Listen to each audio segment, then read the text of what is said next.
Hello friends, welcome to Efficient Learning World. So I'm going to start the video on about the recursion, and in this playlist we are going to discuss each and everything about the recursion. In the upcoming videos we will see about the recursions, and in the complete playlist you will find each and everything about recursions and about different problems you can solve with the recursions, like finding the Fibonacci series, nth number, or the factorial or power using recursion, or reversing a string using recursion. Okay, so before starting the actual coding or the actual pseudocode of that problems, we will discuss each and everything about recursions, and the outlines of this video are the recursion.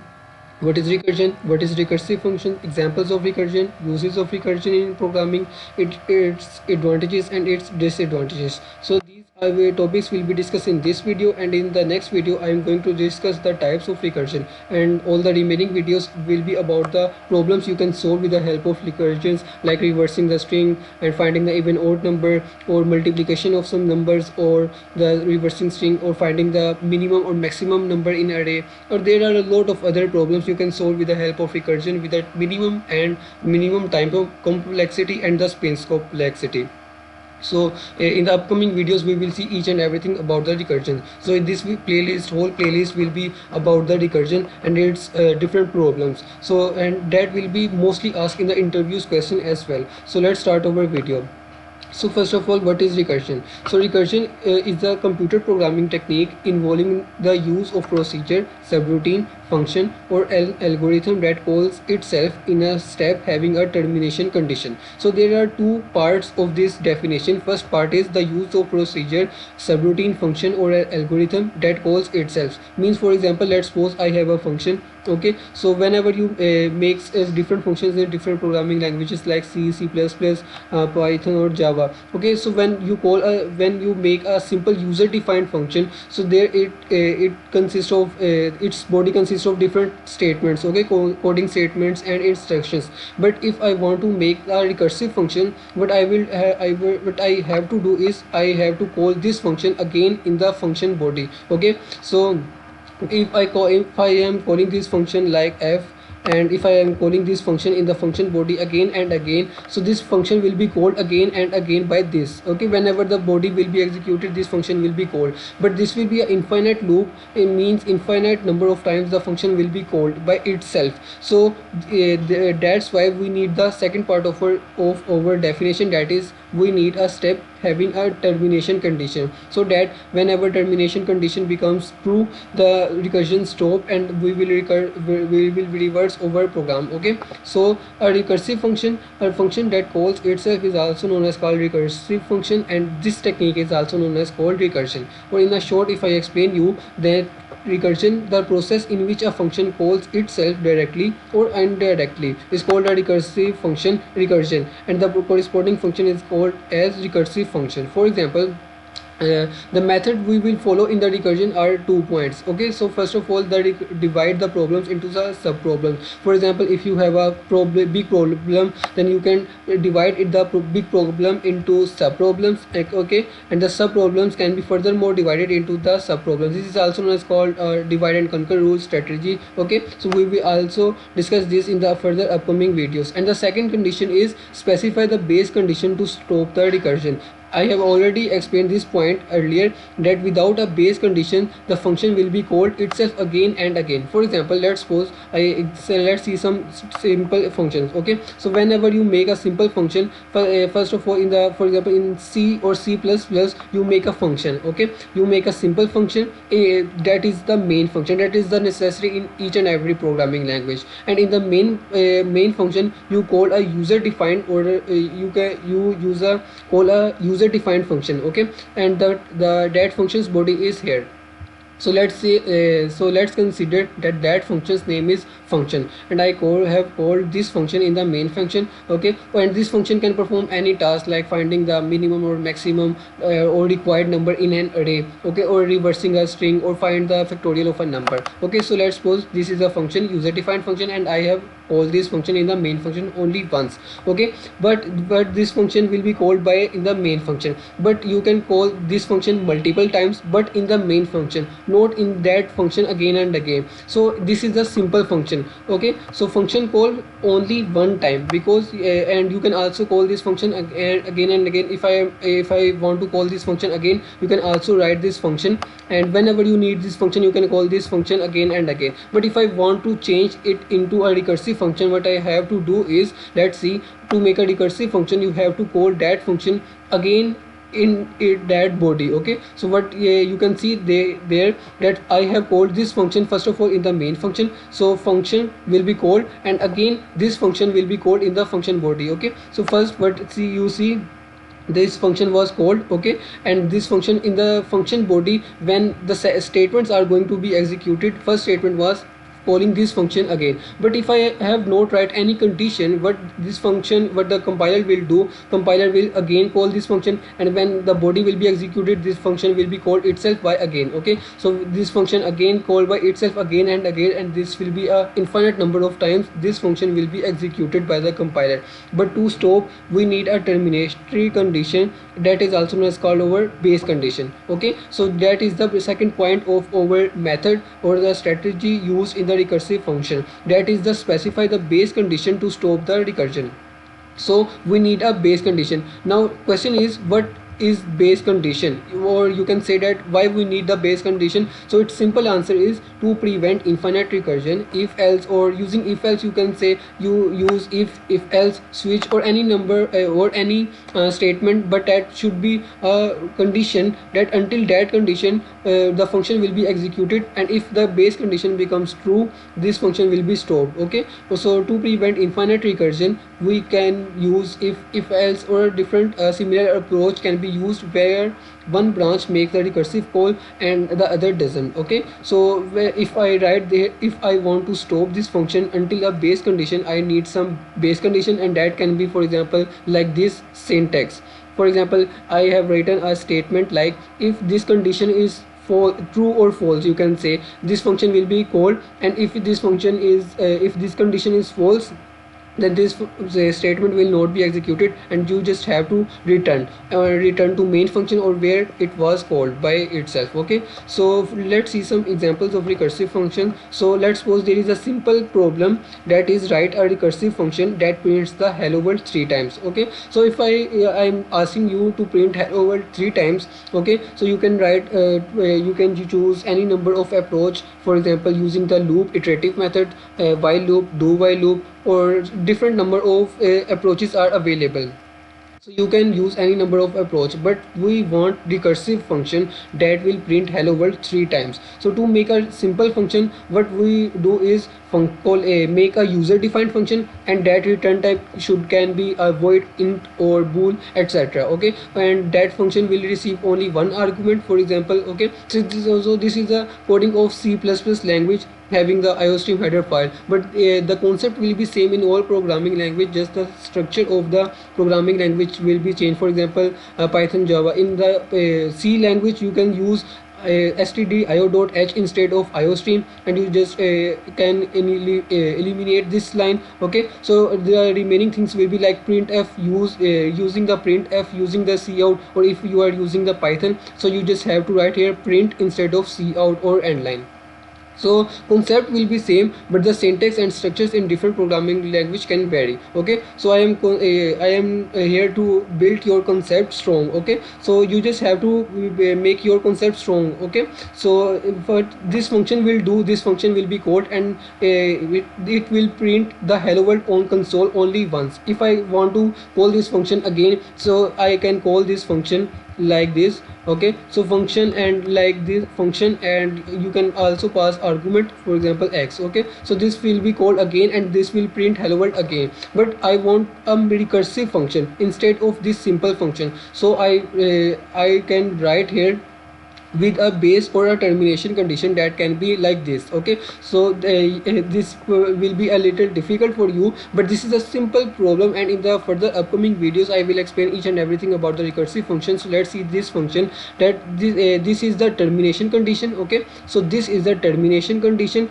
For example, let's dry run the code. First of all, main function will be executed and int x. Okay, so x, a variable, will be declared in the stack. Okay, so x and x. Okay, so let's suppose x will be declared and allotted some memory space in the stack. Okay, and function will be called in the main function, and this will call this function. Okay, so first x has one value. Okay, so x is initialized with 1. Okay, so 1 is less than equal to 3. Okay, so the condition is true, means the base condition is true. So function so the body of the if will be executed and hello world will be printed on console. Okay, so x will be incremented by 1, and that is the second statement in the function in the body of the if condition. Okay, so 1 plus 1. Okay, sorry, 1, here is 1. Okay, so here is 1. Okay, 1, so 1 plus 1 2, so 2 will be passed as argument, and now x has 2. Okay, so this function was called by itself again. Okay, so this function was called by itself again. So now x value has 2. Okay, so 2 is less than equal to 3, so it means that condition is true. Again, the body will be executed and hello world will be printed on console. Again, 2 plus 1 is equal to 3. Okay, so 2 plus 1 3, and 3 will be passed as argument, and now x value has 3. Okay, so x value is 3, so 3 is less than equal to 3, so it means that condition is true. Again, hello world will be printed on console, and now x value will be 3 plus 1. Okay, so 3 plus 1 means it will be 4. Okay, so 4 will be passed as an argument, and now x value is 4. Okay, so 4 is less than equal to 3, so condition is false because 4 is larger or greater than equal to greater than 3, so this function will not be executed. So, or you can say the body of this if will not be executed, and we will return to its main point where it was called. Okay, so again and again when the program will be terminated, and the hello world will be printed on console 3 times. So you see the recursive function. Okay, so this is the recursive function. Or if you want a iterative method, you can use any type of loop like for loop, do while loop, or a while loop. Okay, so this is the iterative method, and this is the recursive method. But in the recursive method we need a base condition. Okay, so this is a base or a termination condition, and we have to call a function itself by itself again and again until the base condition becomes false. Okay, or in the iterative method you can simply use instructions or loops like iterative do while loop or while loop or for loop or nested loop, or any type of loop you can use in the iterative method. But in the recursive method, what you have to write here is calling that function again and again until the base condition becomes false or true, whatever depend on your decision. Okay, so this is the recursive method and this is the iterative method. One thing important is that you can see there x was allotted some memory in the stack only by once. Okay, so in the main memory x has allotted some space, and the function was also allotted some space only once. Okay, so when this function was called, x was allotted some space in the stack only once, and with the help of that variable you just write here you just print hello world on console. Okay, so 3 times. Okay, but in the recursive method, if I draw a structure, okay, so let's suppose this is the stack. Okay, so this is the stack. So first function was called, okay, and x was allotted some space in the stack. Okay, so this statement, let's suppose, execute, and the function was called by itself again. Okay, so when this function again called int x. Okay, however it is a dummy variable, but it loads some space. It was allotted by some space in the main memory by the compiler, and it will again require some space in the main memory. Okay, so it will again require some space in the memory. Okay, and again when this function will be called, again some space was allotted by the compiler in the main memory until the base condition becomes false. So you can see here there is a little bit, you can say that wastage of space. Okay, so it requires a more space as compared to iterative method, because in the iterative method you just have to require a single variable. With a single variable you can print hello world or message on console, or you can say that with the iterative method you can perform the same task in the less time space complexity. as compared to the recursive function. But in the recursive function you need a more space as compared to the iterative method. Okay, so let's see the recursion usage in programming. So it recursion has a lot of advantages and usage in programming, like whenever you have to compute the Fibonacci series, or finding the factorial, or finding the power of a number. For example, you want the power of number, for example 2 raised to power 3. Okay, so its answer is 8. So if you want to compute the power of number using the recursion, I will explain each and every program, these sort of programs, in upcoming videos. In the upcoming videos I will explain the pseudo codes as well as the programming technique and examples, and the source code of those videos, source code of those problems in the upcoming videos. So recursion are used in the advanced algorithm, like finding the shortest path, or breadth first or depth first. In the algorithms recursion you can use, and the data structures and algorithms like tree traversals, graph traversals, okay, postfix, inference, expressions, you can use also recursion. And trees, binary search trees, complete trees, or there are a lot of other trees available that can be simply can be minimized.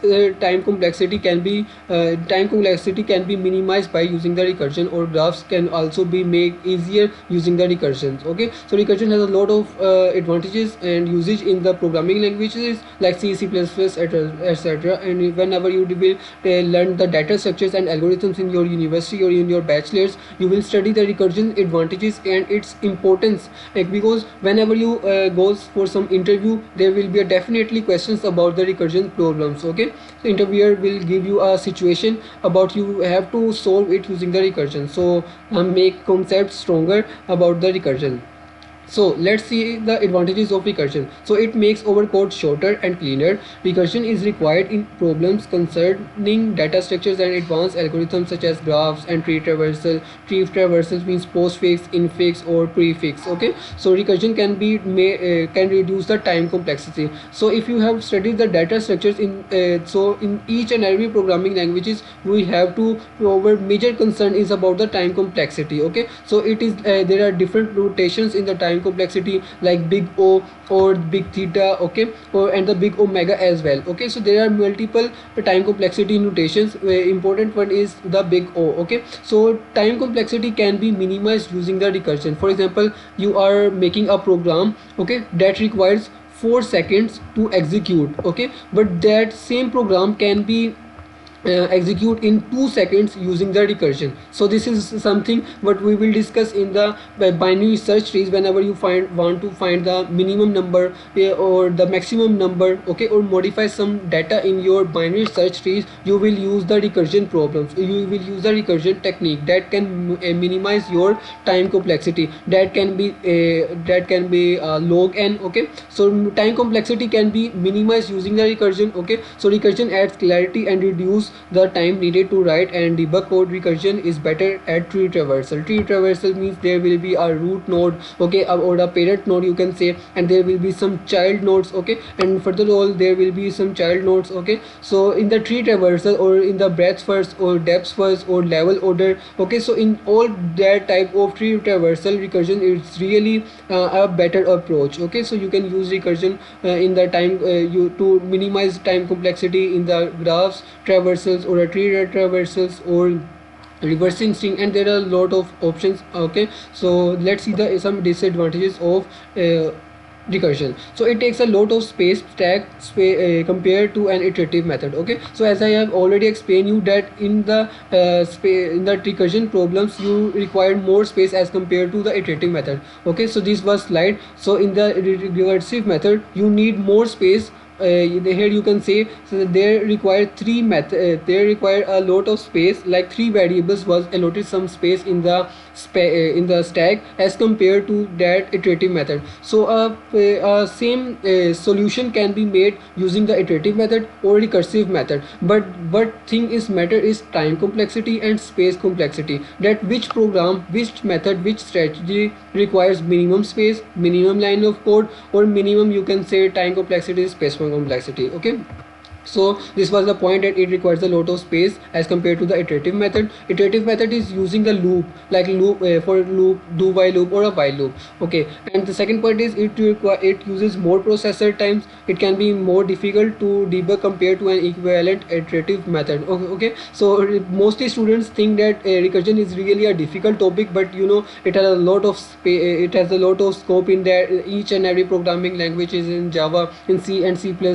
You need recursion in data structures. Whenever you need the trees or priority queues or stacks, you need recursion. Okay, so it uses more memory, it can be slow. So these are some of disadvantages I have explained in this video. So in the outlines of these videos was recursion. I first of all I explain you the what is recursion. Recursive function, that calling a function again and again by itself until the base condition or a termination condition becomes false, or without a termination condition the function will call itself again and again infinite number of times. So to stop infinite numbers of times, we need a base condition or a termination condition. So and later we see the examples of recursion and uses of recursion, or the recursion advantages or recursion disadvantages. This was the point I missed in this video, but I will explain the types of recursion in the next video, and all the remaining videos will be about the recursive problems like computing the factorial,